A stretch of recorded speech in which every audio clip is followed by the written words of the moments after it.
Dahulu kala, di suatu desa kecil dekat lembah yang asri, tersebutlah dua bersahabat bernama Embro dan Pipo. Mereka adalah tipe pemuda yang berambisi untuk menjadi orang terkaya di desanya.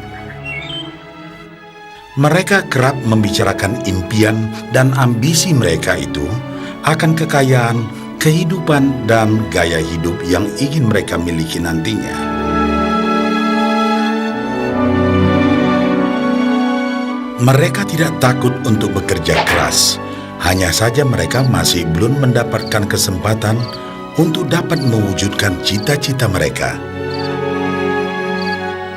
Tanpa putus asa, mereka terus mencari dan mencoba gagasan-gagasan baru untuk mendapatkan kesempatan tersebut.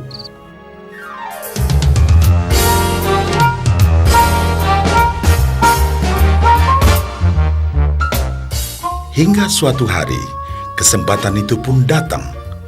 Desa mereka membutuhkan lebih banyak air.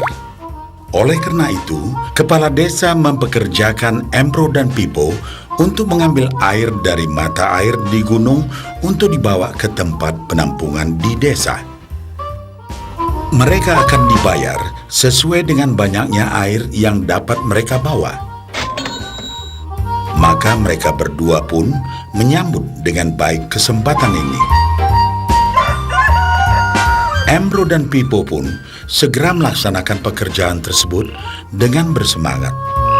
Setiap hari, sejak pagi hingga sore, mereka bergegas menuju mata air dengan membawa ember masing-masing. Mereka bekerja keras untuk membawa air sebanyak mungkin ke tempat penampungan air di desa.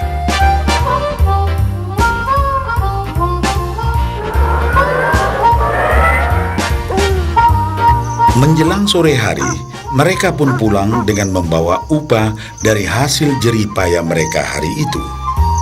Embro merasa puas sekali dengan pekerjaannya itu dan besarnya upah yang ia dapatkan. Dia yakin bahwa dengan pekerjaannya ini, ia bisa segera mewujudkan cita-citanya.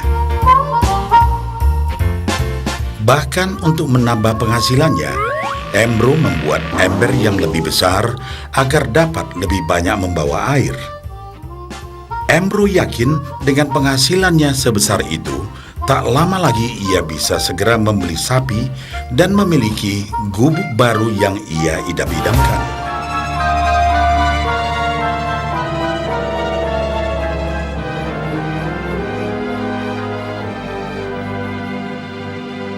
Lain halnya dengan Pipo.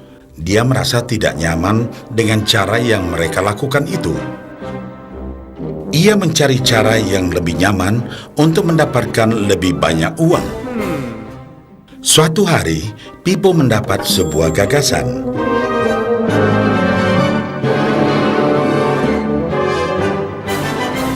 Ia berniat membangun sebuah saluran pipa yang akan mengalirkan air dari mata air langsung ke tempat penampungan air di desa.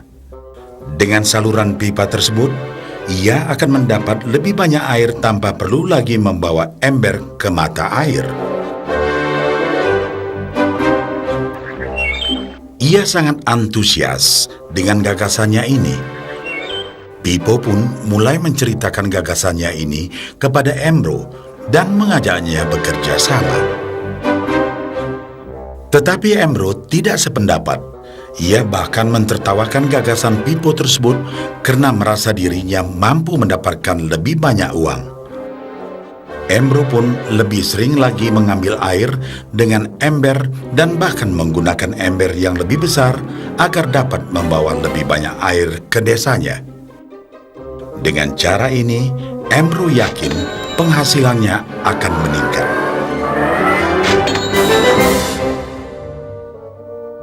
Pipo akhirnya memutuskan untuk mewujudkan sendiri gagasannya itu. Dia mengerti bahwa tidaklah mudah untuk membangun dan menyelesaikan saluran pipa tersebut.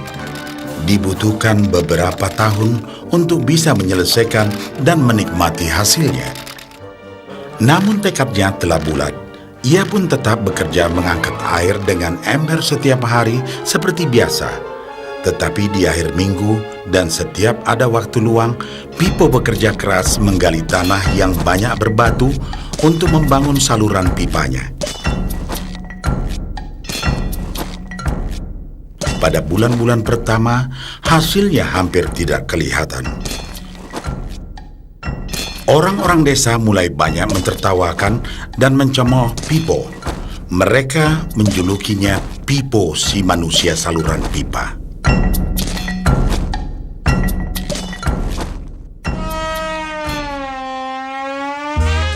Sementara itu, penghasilan Embro telah meningkat 2 kali lipat. Ia sudah berhasil membeli sapi dan memiliki gubuk baru yang lebih besar. Gaya hidupnya pun sudah mulai berubah.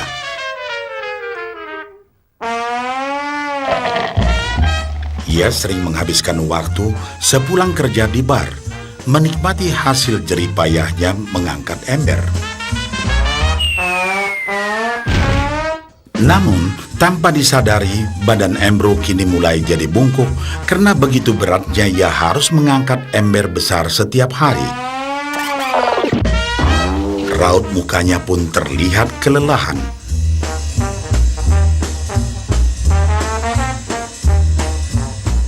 Semakin hari, semakin sedikit air yang dapat dibawanya karena tenaganya berkurang seiring bertambahnya usia.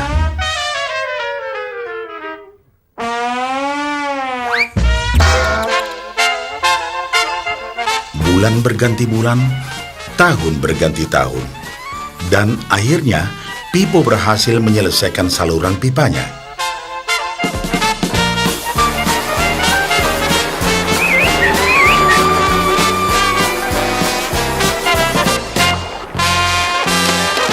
Kini tanpa perlu bersusah payah mengangkat ember, Pipo akan mendapat lebih banyak uang berkat air yang terus mengalir memenuhi tong-tong air di tempat penampungan. Air terus mengalir tanpa henti, bahkan saat ia tidur, makan, ataupun saat pergi berlibur. Pipo pun puas dan bangga. Berkat tekad dan kerja keras, kini penghasilannya pun mengalir tiada henti, seiring aliran air di saluran pipanya.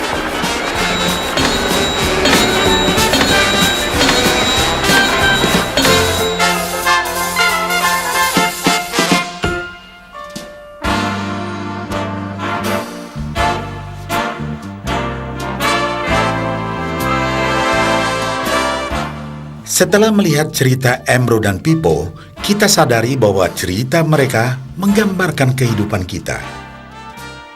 Pekerjaan yang dilakukan mereka melambangkan apa yang dilakukan kebanyakan orang dalam mendapatkan penghasilan. Embro mendapatkan penghasilannya dengan cara menggunakan ember. Ia harus pulang pergi mengisi embernya dari mata air ke desa untuk ditukarkan dengan uang. Untuk meningkatkan penghasilan, yang dilakukan Embro adalah dengan cara lebih rajin pergi ke mata air dan juga memperbesar ukuran embernya. Dalam kehidupan yang nyata, sangatlah normal kalau kita ingin meningkatkan penghasilan, kita harus bekerja lebih keras. Misalnya, dengan bekerja lembur atau mungkin mendapatkan pekerjaan tambahan. Kita juga dapat memperbesar ember kita, yaitu dengan menerima posisi pekerjaan yang lebih tinggi.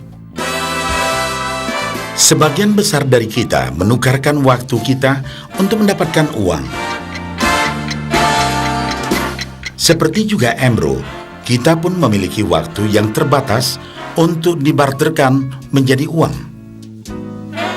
Dan kita tahu, setiap orang hanya memiliki 24 jam per hari, dan tidaklah mungkin kalau kita membarterkan seluruh waktu kita untuk bekerja.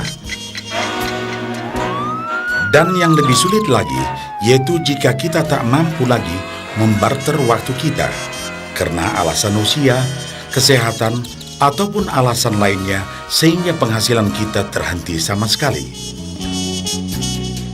Tetapi coba perhatikan apa yang dilakukan Pipo. Secara bijaksana, Pipo tidak membarterkan seluruh waktunya hanya untuk mendapatkan penghasilan yang terbatas. Tetapi dia menggunakan sebagian waktu yang dimilikinya untuk membangun saluran pipa, karena dia tahu bahwa saluran pipa ini akan mendatangkan penghasilan yang berkesinambungan tanpa dia harus membarterkan seluruh waktunya. Dia tahu bahwa suatu hari nanti, mungkin karena alasan usia atau kesehatan, dia akan tidak dapat lagi membarterkan waktunya dengan uang. Sedangkan bila ia mampu mewujudkan gagasan saluran pipanya itu, dia hanya perlu bekerja keras sekali saja untuk membangun saluran pipa. Setelah saluran pipa selesai, maka penghasilan akan terus mengalir bagi Pipo. Pipo telah menunjukkan kepada kita bahwa untuk mendapatkan penghasilan, kita tidak selalu harus dengan cara barter waktu dengan uang. Ada cara lain yang lebih baik. Bagaimana dengan Anda?